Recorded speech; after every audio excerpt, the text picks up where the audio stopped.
और रूसी सेना पर यूक्रेन की ओर से पलटवार किया गया है। रूस के अटैक हेलीकॉप्टर पर हमला किया गया है। यूक्रेनी सेना ने रूस के Mi-24 पर वार किया। यूक्रेन के हमले में बचा रूस का Mi-24। तो यूक्रेनी सेना ने रूस के Mi-24 पर वार किया है।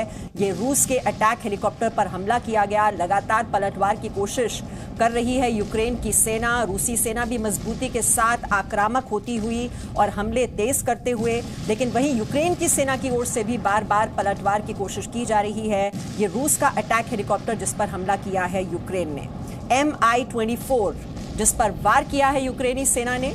हालांकि यूक्रेन के इस हमले में बच गया रूस का Mi-24।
रूस के अटैक हेलीकॉप्टर पर यह हमला किया गया। आप देख रहे हैं रूस का ये Mi-24 जिस पर हमला किया यूक्रेनी सेना ने।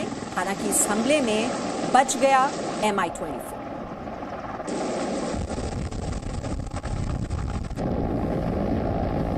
और इस वक्त सीधे हम रुक करेंगे कीव से। इस वक्त कुलदीप हमारे साथ हैं। कुलदीप, कीव में बताया जा रहा है हमले बहुत ज्यादा तेज कर दिए गए हैं। अभी क्या परिस्थितियां हैं वहां?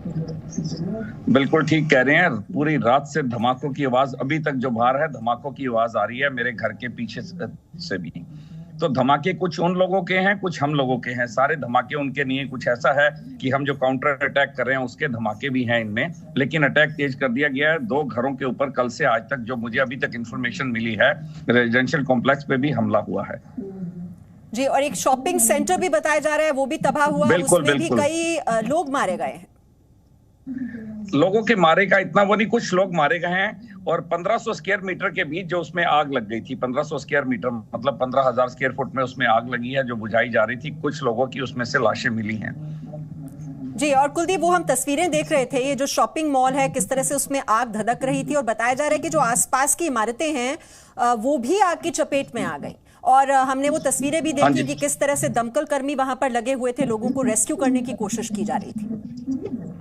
बिल्कुल बिल्कुल ठीक कह रहे हैं आप। ये कि आसपास जो बिल्डिंग थी वो भी उसमें आई हैं। धमाके जो हुए हैं उसके अंदर आई हैं। और रेस्क्यू के मेरे ख्याल से अभी तक बहुत सारे लोग, उनकी मृत्यु भी हो चुकी है बचाने के चक्कर में लोगों को। जो अभी तक जो फायर वाले हैं, फायर फाइटर्स हैं, उनकी मृत्यु भी हो चुकी है। कई लोगों की मेरे ख्याल से 50 से ज्यादा उनकी गिनती है। तो आज मैं अभी थोड़ी देर में निकलूंगा तो मैं पूरी आपको वहां से वीडियोस आपको भेजूंगा, सारे जो किस कैसे नुकसान हुए हैं, क्या क्या प्रॉब्लम्स आई हैं और कौन कौन सी बिल्डिंग को नुकसान हुए हैं, वो सारी वीडियोस मैं आपको भेज दूंगा। एक डेढ़ घंटे में यहाँ से निकलूंगा, पूरा मैं आपको भेजूंगा वहां। जी जी, जरूर हम अपडेट के लिए आपके पास फिर आएंगे। और कुलदीप, ये भी बताया जा रहा है कि 11 शहरों में अलर्ट जारी कर दिया गया है जहां पर आज सायरन सुनाई दे रहे हैं। यानी कि जो पूरी रणनीति है अब रूसी सेना की, वो सभी शहरों में हम तबाही की तस्वीरें भी देख रहे हैं और जो सायरन है वो भी बज रहे हैं 11 शहरों में। सायरन कल रात से ही बजने शुरू हो गए थे। जो 11 जगह आप बोल रहे हैं, कल रात से ही वहां पे सायरन बज रहे हैं और अभी तक वहां पर अलर्ट किया जा रहा है। अभी तक सायरन्स की आवाज है। मैं बता रहा हूं कि धमाकों की आवाज जैसे अभी भी मैंने बाहर निकला हूं तो 2 मिनट पहले ही सुनी है, और एक आध धमाका नहीं, कई मतलब धमाकों की आवाज सुनने को आई है अभी भी। तो अभी कुछ ऐसा शांति नहीं हुई है जैसे कि न्यूज में आ रहा था कि कीव को नहीं लेना चाहेंगे वो, लेकिन कीव को तबाह करने में पूरे तरीके से लगे हुए हैं। और जैसा सोच रहा है रशिया की, मतलब ये लोग वो जो जगह मांगते हैं इनसे, जो शहर मांगते हैं वो दिए नहीं जाएंगे। जो हमारे प्रेसिडेंट ने, यूक्रेन के प्रेसिडेंट जेलेंस्की ने बोला कि इतना खून बहाने के बाद भी अगर ये हमें जगह देनी है तो वो हमें मंजूर नहीं है। जी, आप रहिए कुलदीप हमारे साथ, और वो हम मैप के जरिए वो जगह भी दिखा रहे हैं जो अभी अभी आपने जिनका जिक्र किया, जहां पर ये सायरन बज रहे हैं, हवाई हमले का अलर्ट जारी किया गया है। तो ये यूक्रेन के 11 शहर जहां पर हवाई हमले का अलर्ट जारी किया गया है, तो वहां पर ये वार्निंग सिग्नल दे दिया जाता है कि ऐसे में कभी भी अटैक हो सकता है। ऐसे में जो वहां रहने वाले नागरिक हैं वो सचेत हो जाएं। हालांकि लाखों की तादाद में हमने आपको दिखाया किस तरह से लोग वहां से पलायन कर चुके हैं। और ये देखिए, यही वो शहर हैं, लवीव, लुत्सक, इवानो, टेर्नोपिल, किएव, रीवने, खार्किव, पोल्टावा, मिर्गोरोद, लुब्नी, जहां पर अभी अलर्ट जारी किया गया है। तो कभी भी यहां पर हवाई हमले हो सकते हैं। और कुलदीप वहां से लगातार हम तक जानकारी पहुंचा रहे हैं। कुलदीप, अब जो परिस्थितियां अगर हम पिछले 5-6 दिन की अगर बात करें तो हमने वो सैटेलाइट इमेजेस भी दिखाई थी जिसमें वो सैन्य काफिला नजर आ रहा था, जो रूसी टैंक है वो बढ़ते हुए हमने दिखाए थे। अब आप बता रहे हैं कि वहां पर हवाई हमले जो हैं वो भी बढ़ते हुए दिखाई दे रहे हैं। तो कुल मिलाकर अभी रूसी सेना की रणनीति क्या दिखाई दे रही है? उसमें आपको बदलाव भी नजर आ रहा है हर बीतते दिन के साथ? देखिए, रूसी सेना की रणनीति यही है, जो एयर स्ट्राइक्स करेंगे उन्हीं में उनको सफलता मिलेगी। बाकी चीजों में उनको सफलता कहीं पे भिन्न नहीं मिल पाएगी, क्योंकि जमीनी लड़ाई में वो लोग नहीं जीत पाएंगे। हमारे देश में, हमारी धरती पे कुछ तो हमारे प्लस पॉइंट्स रहते ही हैं हमारी धरती पे जब ये लोग लड़ते हैं, तो हमारी धरती पे ये लोग नहीं जीत पाएंगे। हाँ, जो एयर स्ट्राइक्स इन्होंने बढ़ा दी हैं उस पर हमारे को प्रॉब्लम जरूर आ रही है और आने वाले टाइम में मेरे ख्याल से वो बढ़ेगी। सिर्फ इस समय कि देश को खराब किया जाए, नष्ट किया जाए इंफ्रास्ट्रक्चर को, यही है उनका रणनीति जो मुझे नजर आ रही है। बाकी और कंप्रोमाइज की बातें भी जो अभी तक है, कुछ ऐसे लग नहीं रहा कि आने वाले टाइम में हमारा कोई कंप्रोमाइज हो पाएगा उन लोगों के साथ। जी, और अभी भी वहां पर कर्फ्यू क्या लगा हुआ है? क्योंकि पहले लगा दिया गया था 35 घंटे का कर्फ्यू। अभी क्या हालात हैं? और वहां पर पानी, बिजली की क्या कुछ किल्लत भी महसूस की जा रही है? देखिए, कीव में तो ऐसी कोई किल्लत नहीं है, और कर्फ्यू जो है शाम को 8 बजे से शुरू होता है और सुबह 7 बजे तक रहता है कर्फ्यू। रोज ये चलता है। लेकिन पानी की देखिए अभी कोई प्रॉब्लम नहीं है, लाइट की कोई प्रॉब्लम नहीं है। इवन किसी जगह पर सपोज कोई डैमेज जगह कुछ हो जाता है डैमेज, तो उसको इमीडिएटली उसको रिपेयर करते हैं, ताकि जितने भी अपने कीव के लोग हैं उनको कोई प्रॉब्लम, कीव के लोगों को कोई प्रॉब्लम ना आए। दूसरे मरियोपोल, जो दूसरे शहर जैसे खार्किव, मरियोपोल, हाँ उन जगह पे, सुमी, उन जगह पर प्रॉब्लम ये है, और अब से नहीं है, पिछले कई दिनों से ये जारी है प्रॉब्लम। जी, और कुलदीप, अब तो सुपरसोनिक मिसाइलों का भी इस्तेमाल करने लगा है रूस, जो घातक हथियारों का इस्तेमाल हो रहा है। तो आपकी जो बात होती है वहां पर आम लोगों से, उनमें क्या इसको लेकर डर है, दहशत है? डर और दहशत तो नहीं है, लेकिन ऐसा जरूर है क्योंकि इनके पास अभी कुछ ऐसा नहीं है कि उससे ये लोग बच सके। एयर डिफेंस इनका बहुत अच्छा है, लेकिन ये सुपरसोनिक मिसाइल के आगे मेरे ख्याल से वो काम नहीं कर पा रहा है, उनको ये नष्ट नहीं कर पा रहे हैं। ये थोड़ी सी दिक्कत आ रही है इनको, और यही जो है इनके नुकसान का मेन कारण वही बन रही है। डर कहीं नहीं है लोगों में, कहीं पर भी डर नहीं है। अगर आप मतलब यहाँ पर आकर देखेंगे, लोगों से बात करेंगे, मैं लोगों से कुछ बात करके आपको भेजूंगा, तो लोगों से बात करेंगे, ऐसा डर नाम की कोई चीज ही नहीं है इन लोगों में।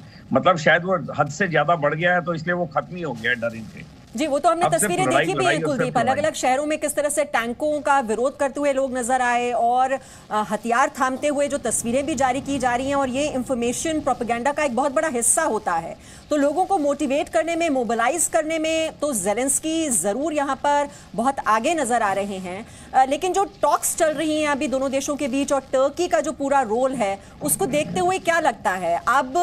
क्योंकि अगर इतने बड़े पैमाने पर वहां पर अगर तबाही होगी तो फिर जेलेंस्की का अब आगे ऑप्शंस तो बहुत लिमिटेड हो जाएंगे। लिमिटेड हो जाएंगे ऑप्शंस। देखिए लोग भी जो है ना जेलेंस्की के साथ एक्चुअली में खड़े हुए हैं कि नहीं, हम अपना धरती का कोई भी 1 इंच हिस्सा भी नहीं देंगे। मेन प्रॉब्लम ये है। और रशिया जो शर्तें रखता है उनके हिसाब से ये लोग चलने को तैयार नहीं है। बोले ये अगर शर्तें पहले मानी गई होती या पहले कुछ इस पे डिसीजन लिया गया था, बात दूसरी थी। अब इतने लोगों का लहू बहने के बाद इतनी सारी जगह उनको दे देना जो ये मांग रहे हैं, वो बोलते हैं हम इसके फेवर में नहीं हैं, हम लड़ेंगे। और मुझे देखिए आज नहीं तो कल देखना नाटो भी बीच में आएगा, अमेरिका भी, लोग आना पड़ेगा उनको, क्योंकि कितनी दूर तक वहां से बैठ के ये सपोर्ट करेंगे। आज नहीं तो कल मुझे जो लगता है कि ये भी बीच में आएंगे, क्योंकि आप देखिए 70 किलोमीटर दूर जो पोलैंड से एक मिसाइल गिरा है जो वहां पर, वो तो 70 किलोमीटर आगे भी जा सकता था। तो ऐसा नहीं है कि रशिया चुप बैठेगा और आगे फ्यूचर में मेरे ख्याल से पूरे यूरोप को, अमेरिका को, पूरी दुनिया को इसके बीच में आना पड़ेगा। अभी तक तो ये सुलह मुझे नहीं लगता कि हो पाएगी जिस तरीके से वो शर्तें रख रहे हैं, लेकिन फ्यूचर में हो सकता है कि इस लड़ाई में लोगों को एंटर करना पड़ जाए, यूरोप और अमेरिका को भी एंटर करना पड़े।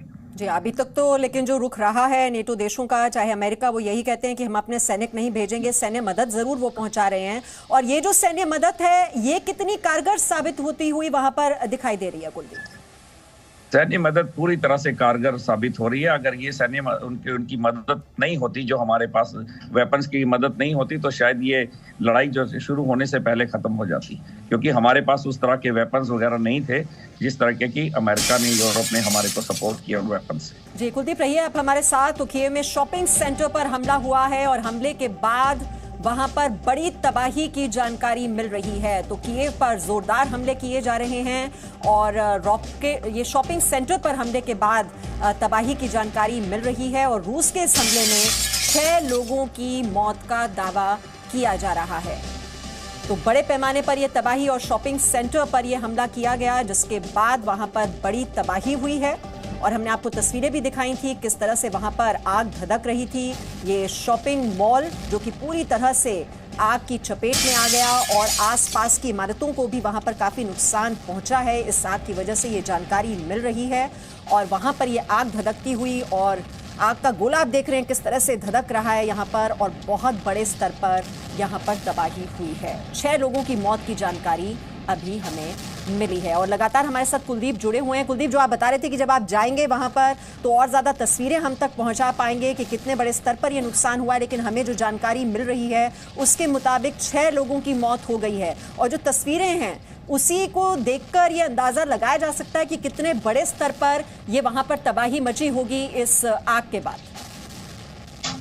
बिल्कुल बिल्कुल, आप ये बात ठीक कह रहे हैं। और ये दूसरा मॉल है जिस पर अटैक किया गया है। पहले एक लवीना मॉल पे अटैक हुआ था, वो ज्यादा इतना बड़ा अटैक नहीं था, लेकिन ये दूसरा मॉल है जिस पर अटैक किया गया है। जी, तो ये दूसरा शॉपिंग मॉल बता रहे हैं कुलदीप जिस पर यह हमला किया गया है। इससे पहले भी हमने आपको तस्वीरें दिखाई थी और उसके बाद ये तबाही का मंजर भी आप वहां पर देख रहे हैं। शॉपिंग सेंटर पर ये एयर स्ट्राइक और उसके बाद तबाही की तस्वीर।